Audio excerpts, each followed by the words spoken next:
Las Vegas. The name conjures images of impossible dreams. It's a city that rises out of the Mojave Desert like a vibrant mirage. For decades it has stood as a global symbol of excitement. The iconic Las Vegas Strip is a canyon of light. This is the city that never sleeps, powered by an endless current of hope.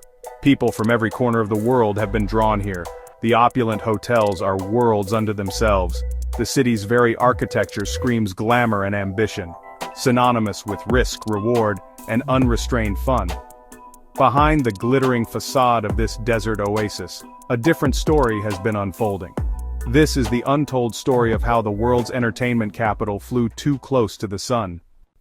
Las Vegas embodies the American dream, a place where luck can change your life. The city constantly transforms, building something extraordinary from sand and ambition. From a dusty railroad town, it became a global hospitality and gaming powerhouse. Casinos have no clocks or windows, creating a timeless space. Lavish buffets and spectacular shows add to the atmosphere. The slogan, "What happens here stays here," promised freedom. The city's economy depended on a continuous flow of people with money. But what happens when the dreams fade and the economy is shaken? The boom-to-bust journey reveals the risks of relying on tourism. We'll explore how Las Vegas faced its darkest hours and reinvented itself. Long before the neon lights, the Las Vegas Valley was an oasis. Its name, the Meadows, was given for natural artesian springs that fed lush wetlands. For centuries these springs provided water for native peoples, like the Southern Paiute. It was a place of rest for travelers on the old Spanish Trail. This natural haven was the first chapter in the Las Vegas story. It was a critical stop for pioneers making the difficult journey west. This early history is often forgotten, overshadowed by the casinos that came later.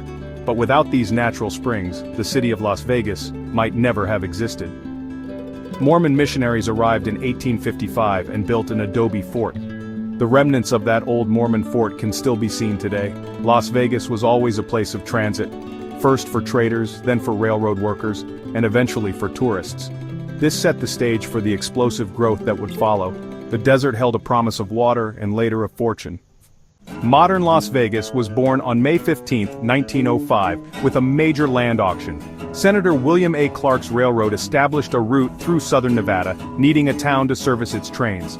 110 acres were auctioned off, officially founding Las Vegas. The railroad was the city's lifeline, connecting it to Los Angeles and Salt Lake City. Early Las Vegas was rough, a functional town with unpaved streets and simple buildings.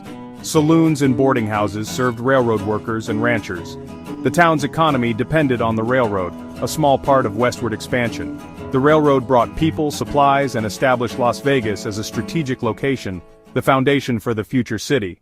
The Great Depression marked a turning point for Las Vegas. Construction began on the Hoover Dam in 1931, bringing an unexpected boom. Thousands flocked to southern Nevada, creating a demand for housing, food, and entertainment. Las Vegas, the closest community, was the right place at the right time. The Nevada legislature legalized gambling in 1931. Dam workers sought escape in Las Vegas, which quickly became their playground. Fremont Street lit up with casinos and bars. This transformed Las Vegas into a destination for recreation. New businesses opened, the population swelled, and the foundations of its gaming economy were laid. The Hoover Dam provided electricity and created Lake Mead, guaranteeing a water supply. The dam transformed Las Vegas into a budding metropolis and gave it its first taste of tourism. This combination of attraction and gaming established a pattern for decades to come. The Hoover Dam powered the city's dreams, setting it on a path to becoming the entertainment capital of the world. After World War II, America was booming, and so was Las Vegas. With newfound prosperity, Americans flocked to the city, eager for excitement and luxury. Mobsters like Bugsy Siegel saw opportunity, investing in grand resorts like the Flamingo Hotel. The Flamingo set a new standard, not just gambling, but luxury rooms, fine dining, and top-tier entertainment. Its Hollywood-inspired style became the blueprint for the Las Vegas Strip. Soon, iconic hotels like the Sahara, Sands, and Tropicana rose, each more extravagant than the last. Las Vegas transformed from a gritty stopover to a glamorous destination. The Strip became the heart of power and spectacle, outshining downtown. The city marketed itself as the entertainment capital of the world, and tourists poured in. The post-war boom launched Las Vegas into its golden age, synonymous with glamour and fortune. By the late 50s, Las Vegas was the epitome of cool, thanks to the Rat Pack. Frank Sinatra, Dean Martin, and Sammy Davis Jr. turned the Sands Hotel into the city's hottest ticket. Their shows blended music, comedy, and effortless camaraderie, drawing celebrities and high rollers. The Rat Pack's swagger defined the city's image: sophisticated, rebellious, and indulgent. Their presence made Las Vegas the place to be, a playground for the elite. Films like Ocean's 11 cemented the city's mythos as a glamorous, high-stakes playground. Tourists came not just for gambling but to be part of the legend. This era was the peak of classic Vegas, legendary entertainment, buzzing casinos, and unmatched style. The Rat Pack gave Las Vegas a soul, making it iconic beyond its casinos. Their legacy set the standard for cool that future generations would chase. The late 60s brought a new era: mega resorts and corporate power. Howard Hughes led the charge, buying up casinos and shifting control from the mob to corporations. This change brought legitimacy and ambition, transforming the Strip's skyline. Caesar's Palace, opening in 1966, set the tone with its lavish, themed fantasy. Mega resorts became self-contained cities: casinos, restaurants, shopping, pools, and conventions, all under one roof. The goal: keep guests spending without ever leaving. The competition to build bigger, more spectacular resorts intensified. Las Vegas now depended on these colossal projects for growth. The city's identity shifted from simple gambling halls to immersive, themed experiences. The stakes and the spectacle were higher than ever. The age of the mega resort had begun, forever changing Las Vegas. In the 70s and 80s, Las Vegas became a global icon. The city's marketing reached the world, drawing international tourists seeking American excess. Major events like championship boxing put Vegas in the global spotlight. The Strip's neon lights and showgirls became universal symbols of excitement. Spectacular resident shows like Siegfried and Roy attracted audiences from every corner. Las Vegas diversified, appealing to families and non-gamblers alike. By the late 80s, the city was at its peak. Corporate-run, record-breaking, and unstoppable. The mega resort model was perfected, and tourism soared. Las Vegas was the world's playground, shining brighter than ever. By the late 80s, Las Vegas looked invincible, but trouble was brewing. The city's formula of gambling and glitz was growing stale. Creative stagnation set in, the wow factor faded. Economic vulnerability loomed. Las Vegas depended on tourists' discretionary spending. Even minor recessions threatened the city's prosperity. The cost of building mega resorts led to massive corporate debt. Each new project was a billion-dollar gamble, requiring constant growth. The city was trapped in an unsustainable cycle: build bigger or fall behind. The Golden Age's brilliance cast long shadows of risk. Las Vegas faced a future where its very success became its greatest challenge. For decades, Las Vegas was America's only casino destination. This monopoly guaranteed a captive market and booming business. That changed in 1978, when Atlantic City legalized casinos. Suddenly, East Coast gamblers had a closer option. The real threat came in the late 80s, as tribal casinos spread nationwide. Now, millions could gamble without ever visiting Nevada. Regional casinos chipped away at Las Vegas's casual visitor base. The city could no longer rely on being the default choice. Las Vegas had to compete on more than just gambling. The end of its monopoly forced a dramatic rethinking of its identity. As competition grew, Las Vegas began to notice a troubling shift in the type of visitor it was attracting. The high rollers, the whales who would casually bet tens of thousands of dollars a hand, were still coming, but they were a small fraction of the total business. The city's bread and butter had always been the middle-class tourist from states like California and Arizona.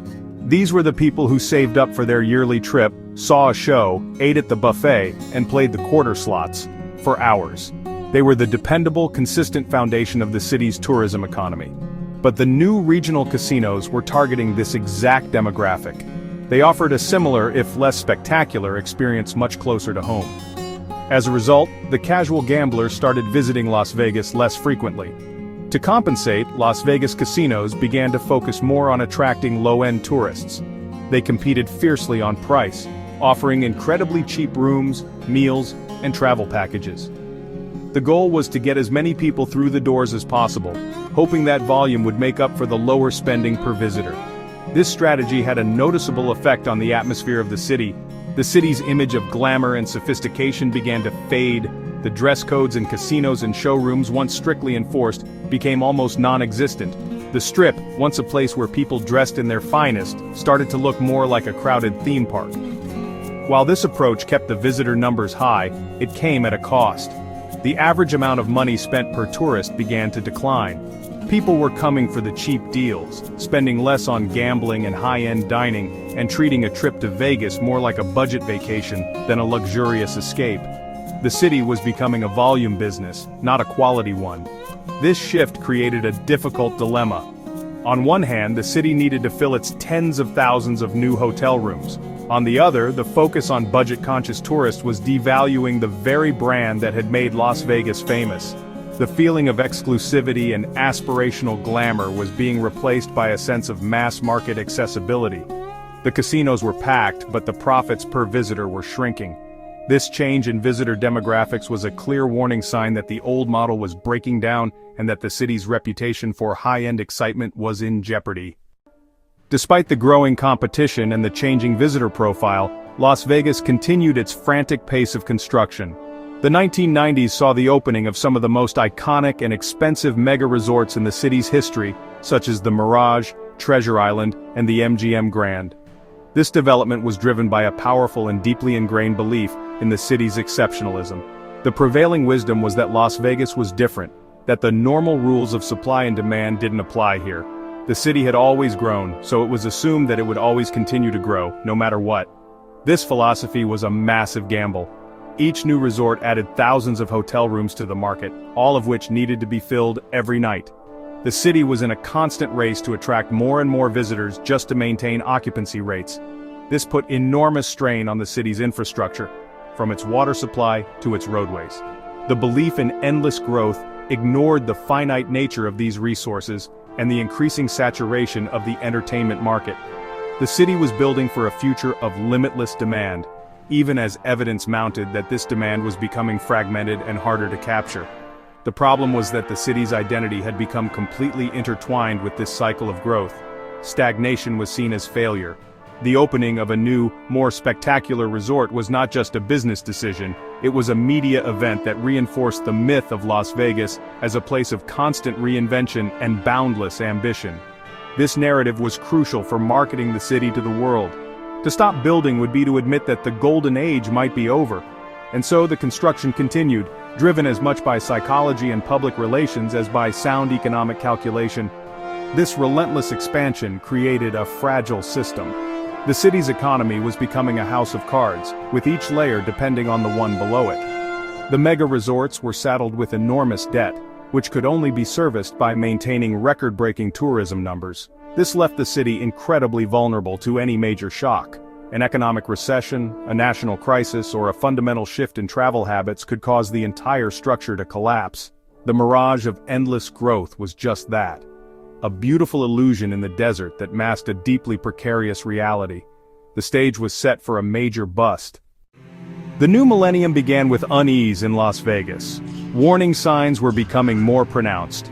The city faced intense competition from regional casinos, and the focus on budget travelers was straining the system.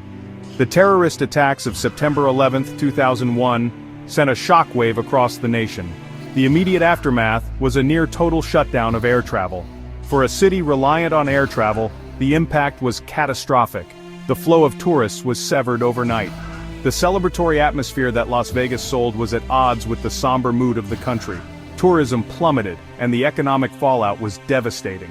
The true cataclysm arrived in 2008, the global financial crisis. The Great Recession struck at the heart of the Las Vegas business model. The collapse of the housing market and soaring unemployment decimated the discretionary income of the American public. This fundamental economic collapse brought the city to its knees. The Great Recession hit Las Vegas harder than almost any other city. The impact was swift and brutal. Tourists vanished, and casino floors became cavernous, empty spaces. Half-finished mega-resorts became visible symbols of the bust. Projects like the Fontainebleau came to a screeching halt. These empty shells became grim landmarks, a constant reminder of broken dreams. The mirage of endless growth evaporated, revealing economic ruin. Conventions were canceled, shows went dark, and restaurants shuttered. The entire ecosystem collapsed.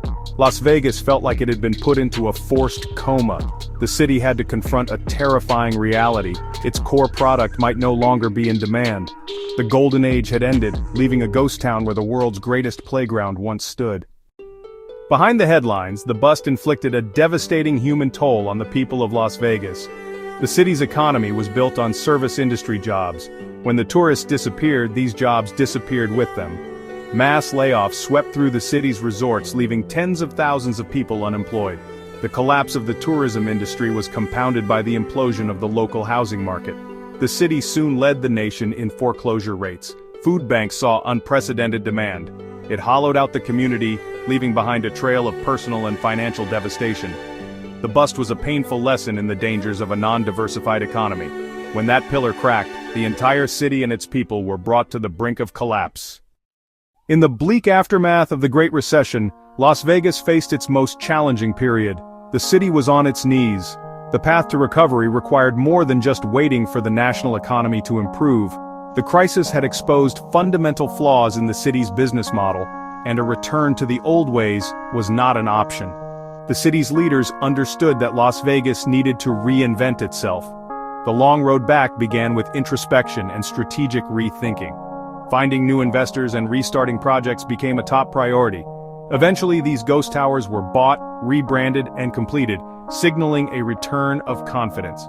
Las Vegas was once again a place where big things could be built and dreams could be realized. The belief in its own invincibility was shattered, and the recovery required a more diverse and resilient strategy. The trauma served as a catalyst for change, pushing Las Vegas to explore new identities beyond its traditional role. The long road back was about building something new, stronger, and more sustainable for the future.